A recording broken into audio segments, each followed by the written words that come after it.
خدا کو شخصی طور پر جاننا۔ ابدی زندگی پانے کے لیے ہمیں نہ صرف یہ ایمان لانا ہے کہ خداوند یسوع مسیح خدا کی طرف سے آیا، بلکہ ہمیں شخصی طور پر اسے قبول کرنے کی ضرورت ہے کہ وہ خدا کا بیٹا ہے جو مجسم ہوا۔ میں مشل ہوں۔ آپ نے دیکھا کہ یہ کہنا آسان ہے کہ میں یقین رکھتا ہوں۔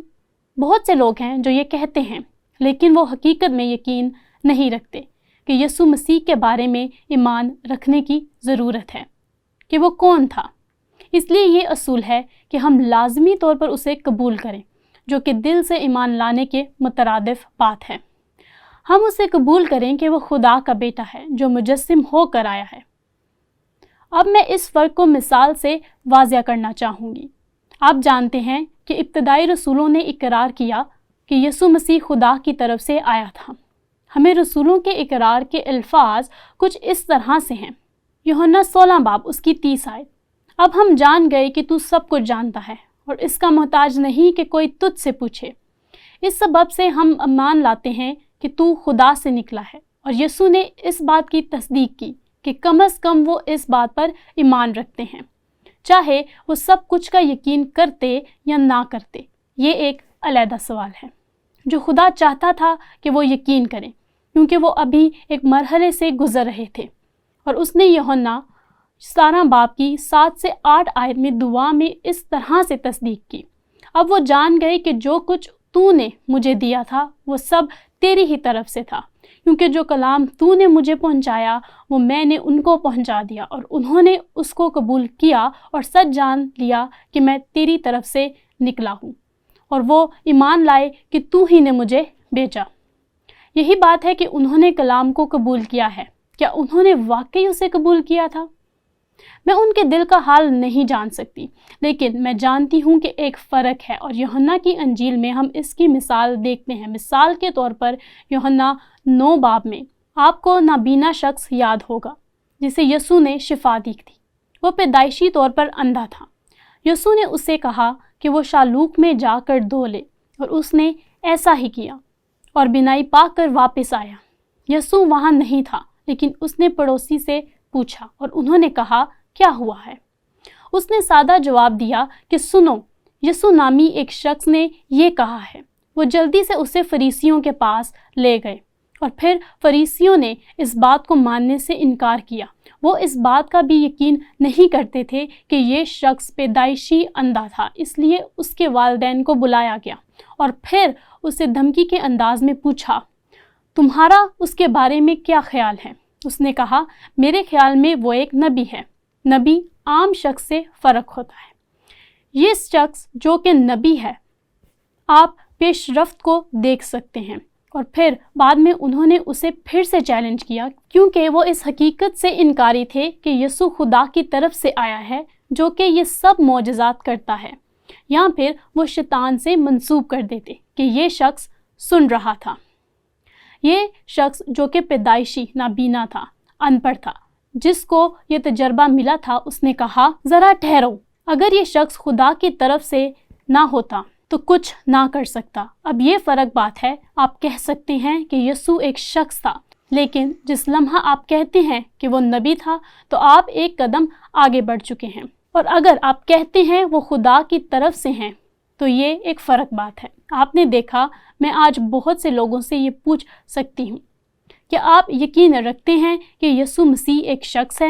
وہ کہیں گے یقیناً، تاریخ گواہ ہے کہ آپ کے خیال میں وہ ایک نبی تھا۔ ممکن طور پر وہ کہیں گے ہاں، وہ ایک اپنی سمجھ کے مطابق اسے نبی سمجھیں گے۔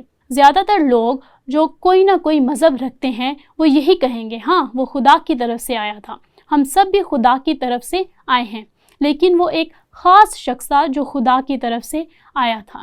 لیکن اگر آپ ان سے پوچھیں کہ آیا وہ خدا تھا، وہ خدا ہے، تو آپ کو فرق جواب ملے گا۔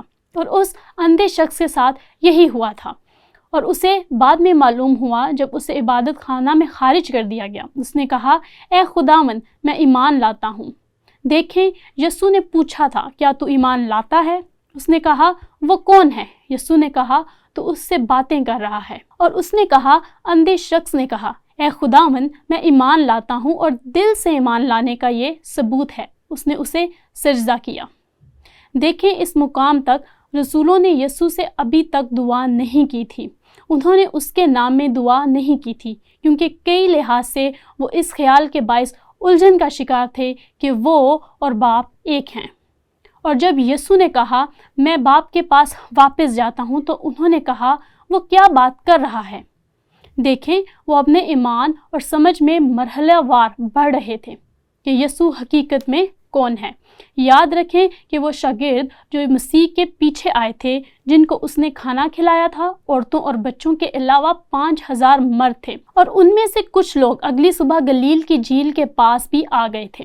یسوع وہاں سے چلا گیا اور یقیناً پانی پر چلا، طوفان کو تھمایا اور جھیل کی دوسری طرف چلا گیا، اور وہ اس کے پاس آئے، اور یسوع نے ان سے کہا تو میرے پاس سے اس لیے آئے ہو کیونکہ میں نے تمہیں کھانا کھلایا۔ یسوع نے کہا جب تک تم ابن آدم کا گوشت نہ کھاؤ اور اس کا خون نہ پیو تم میں زندگی نہیں۔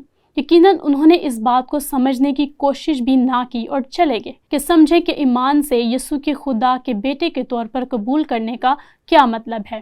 وہ جسمانی اعتبار سے گوشت اور خون کی بات نہیں کر رہا تھا، بلکہ اسے قبول کرنے کی بات کر رہا تھا کہ وہ کون ہے، خدا جو مجسم ہوا۔ اور جب اس نے یہ کہا تو ہم کیا پڑھتے ہیں؟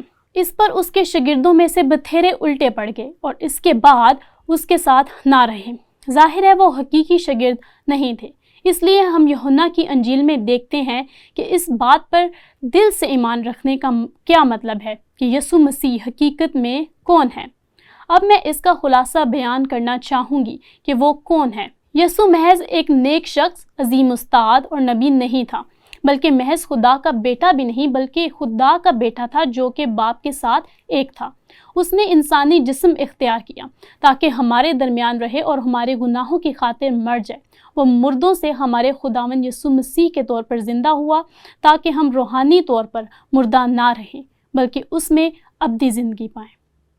یہی یسوع مسیح ہے، اور جب ہم یہ ایمان لاتے ہیں اور قبول کرتے ہیں کہ خدا یہی چاہتا ہے کہ ہم یقین کریں، اور یہی وہ بات ہے جو یوحنا اپنی انجیل میں ہمیں بتاتا ہے۔ اب غور و فکر اور رد عمل کے لیے یہاں ایک سوال ہے، چنانچہ یہ گہرے اور غالب قسم کے خیالات ہیں۔ ہم کس طرح ان سچائیوں کو بچوں کے لیے آسان بنا سکتے ہیں جو کہ خداوند یسوع مسیح کو اپنا شخصی نجات دہندہ قبول کرنا چاہتے ہیں؟ یہ ایک حقیقی چیلنج ہے کیونکہ یہ نہایت گہری الہیاتی سچائیاں ہیں، لیکن میں یقین رکھتی ہوں کہ ہم یہ بچوں کو بتا سکتے ہیں اور ان کی سادہ سمجھ کے مطابق خدا خود کو ان پر ظاہر کرتا ہے، چاہے ان کی سمجھ کا درجہ کوئی سا بھی ہو۔ مثال کے طور پر یہاں ایک سادہ دعا ہے جو آپ اپنے بچوں کو سکھا سکتے ہیں۔ یسوع خدا کا بیٹا ہے، اس نے کبھی کوئی برا کام نہیں کیا تھا، اپنی پوری زندگی میں اس نے کبھی کوئی برا کام نہیں کیا تھا۔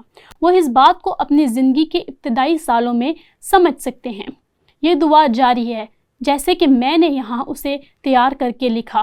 وہ صلیب پر ہمارے تمام برے کاموں کے لیے مر گیا، لیکن وہ زندہ ہے، اور جب ہم ایمان رکھتے ہیں وہ ہمارے برے کاموں کے لیے مر گیا اور اسے اپنا شخصی نجات دہندہ کے طور پر قبول کرتے ہیں تو ہم مرنے کے بعد آسمان پر جائیں گے تاکہ اس کے ساتھ رہیں۔ یہ ایک سادہ دعا ہے۔ کیا آپ یقین رکھتے ہیں کہ یسوع آپ کے برے کاموں کے لیے مر گیا؟ کیا آپ اسے اپنا شخصی نجات دہندہ قبول کریں گے؟ اگر ایسا ہے تو آپ پھر آسمان پر اس کے پاس جائیں گے۔ میرا یقین ہے ہم ان سچائیوں کو سادہ بنا سکتے ہیں، اور یہ بات کبھی نہ بھولیں جو یسوع نے کہی تھی جب لوگ بچوں کو اس کے پاس لائے تھے اور رسولوں نے انہیں پیچھے ہٹانے کی کوشش کی، انہیں پیچھے کیا کہ یسوع ابھی بہت مصروف ہے۔ یسوع نے کہا ان کو پیچھے مت ہٹاؤ، انہیں منع نہ کرو، اور پھر اس نے ان کے لیے ایک شاندار بیان دیا، بچوں کو میرے پاس آنے دو کیونکہ آسمان کی بادشاہی ایسوں ہی کی ہے۔